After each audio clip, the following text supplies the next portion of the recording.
This equation right here can predict the temperature of your coffee, the population of a country, or how fast your meds leave your body. And it all starts with a simple idea: change.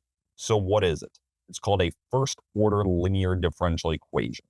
Our goal when given one is to solve for the dependent variable y in terms of the independent variable t. We use t instead of x because t usually represents time. Now, first-order linear differential equation is a bit of a mouthful, but it's named that for a reason. So let's break it down. The first-order part comes from looking at the highest derivative in the equation. Here, the highest-order derivative is the first derivative. If instead the highest derivative were a second-order derivative, then it would be called a second-order linear differential equation, and so on. It's called linear because the dependent variable y appears only to the first power and isn't inside any functions like sine, cosine, or logarithms.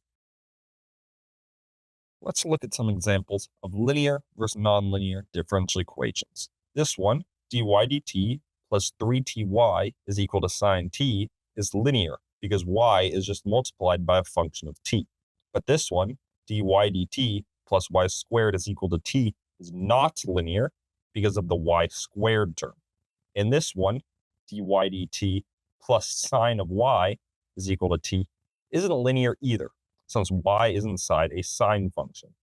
You might be asking, why do we care so much about whether or not it is linear?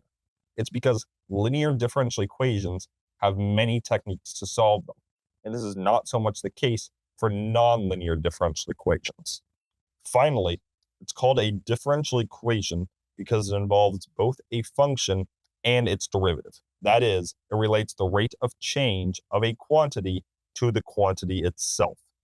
Now, we understand why they are called first-order linear differential equations, but how do we solve them? Let's look at an example. Here we have the first-order linear differential equation, 4 plus t squared times dy dt plus 2ty is equal to 4t. To begin, we want to look at the left side of the equation. I encourage you to pause the video and think about what we could do with it in order to solve the equation. Now, you may have noticed the left side matches the derivative product rule, which is the derivative of f of t times g of t is equal to f prime of t times g of t plus f of t times g prime of t. Therefore, we can say 4 plus t squared dy dt plus 2ty is equal to the derivative of 4 plus t squared times y. Ensure this makes sense to you before continuing the video. This means we now have the derivative of 4 plus t squared y is equal to 4t. That derivative on the left side is an issue to us. So to get rid of it, we want to take the integral of both sides, leaving us with 4 plus t squared times y is equal to 2t squared plus c. Then to solve for y, we just divide both sides by 4 plus t squared, leaving us with our final answer. Not too bad, right? But here's the catch. This trick only works because we got lucky and the left-hand side just so happened to match the product rule.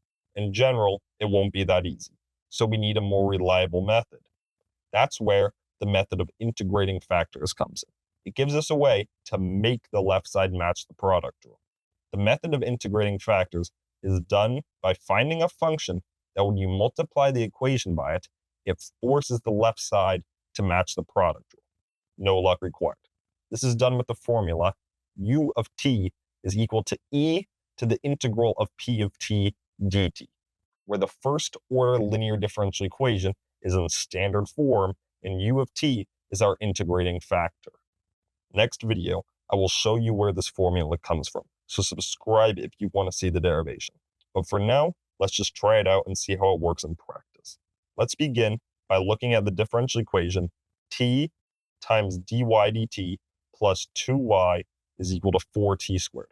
Pause the video and see if you can factor the left side with the product rule in the current form of the equation. Can't do it. That's expected. Our first step is putting it in standard form to get the proper p of t. So we need to divide the equation by t, so we get dy dt plus 2 over t times y is equal to 4t. We now set p of t equal to 2 over t and plug it into our formula for u of t. Now that we have our integrating factor, we multiply the differential equation by it. Now, take a look at the left-hand side and see if you can factor it using the product rule.